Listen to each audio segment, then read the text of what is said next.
નમસ્કાર, આપ જોઈ રહ્યા છો સ્પાર્ક ટુડે ન્યૂઝ। ગુજરાતમાં ચાલી રહેલી એસઆઈઆર 2025 પ્રક્રિયા દરમિયાન ચૂંટણી પંચ દ્વારા ગેરવહીવટ અને ધાંધલી થતી હોવાના આક્ષેપ સાથે વડોદરા શહેર કોંગ્રેસ સમિતિ આજે મોટું પગલું ભરવા જઈ રહી છે। શહેરની 141 વિધાનસભા બેઠકના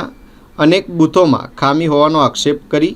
કોંગ્રેસ પક્ષ દ્વારા આશરે 2000 જેટલા વાંધા અરજીઓ દાખલ કરવામાં આવશે।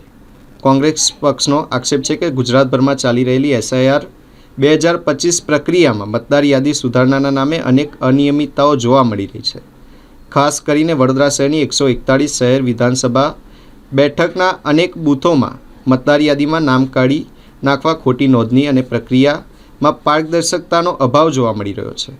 આ મુદ્દે કોંગ્રેસ પક્ષ દ્વારા આજે ચૂંટણી તંત્ર સમક્ષ આશરે 2000 જેટલી વાંધા અરજીઓ રજૂ કરવામાં આવશે। એસઆઈઆર 2025ની જે આખા ગુજરાતભરમાં જે પ્રક્રિયા ચાલી રહી છે, છેલ્લા નવેમ્બરથી આ પ્રક્રિયા શરૂ થઈ ને આજે જાન્યુઆરી મહિનો આવી ગયો અને ત્યારબાદ આની પહેલાં પણ કોંગ્રેસ પક્ષ દ્વારા વારંવાર ઇલેક્શન કમિશનને અમે રજૂઆત પણ કરી છે અને જે રીતે ઇલેક્શન કમિશન અને જે રીતે આપણે ઈઆરઓથી માંડીને ડીઆરઓ જે રીતે આ લોકો કામ કરી રહ્યા છે એમાં ઘણી ગળમથલ દેખાઈ રહી છે। એ અમે વારંવાર પ્રશ્ન અને અમારી રજૂઆત ઇલેક્શન કમિશનમાં કરી છે। ત્યારે આજે કોંગ્રેસ પક્ષ દ્વારા 141 વિધાનસભા શહેર વિધાનસભાની અંદર અમે 2000 કરતાં વધારે વાંધાજનક અરજી ફોર્મ નંબર 7 ભરીને આજરોજ જૂની કલેક્ટર કચેરી ખાતે જે અહીંના ઈઆરઓ છે વીકે સાંભળ સાહેબ એમને અમે આપેલા છે અને અમારી માંગ એક જ છે કે આમાં ઘણા બધા મતદારોના નામ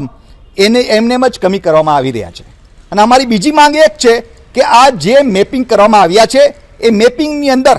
હજી પણ ઘણા બધા એવા મેપિંગ થયા છે કે જે એસઆઈઆર જે 2002ની યાદી પ્રમાણે થયા નથી। તો આજે અમે એની ચકાસણી માટે એટલે એની માગણી માટે અને ઘણા બધાને એવા લોકોને નોટિસો આપેલી છે કે જે લોકોનું ઓલરેડી એસઆઈઆર 2002માં પ્રમાણેનું નામ એને લખેલું છે, એને પુરાવા પણ આપેલા છે, તો બી વારંવાર આ જે ઇલેક્શન કમિશન છે એ કેમ પ્રકારે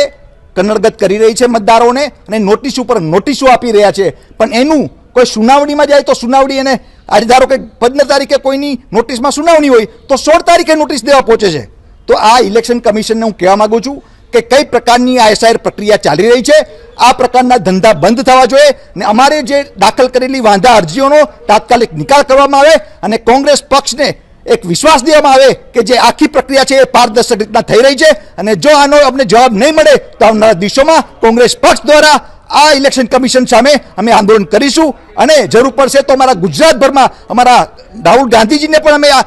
નિવેદન કરીશું કે દેશભરમાં આનું આંદોલન અમે શરૂ કરીશું।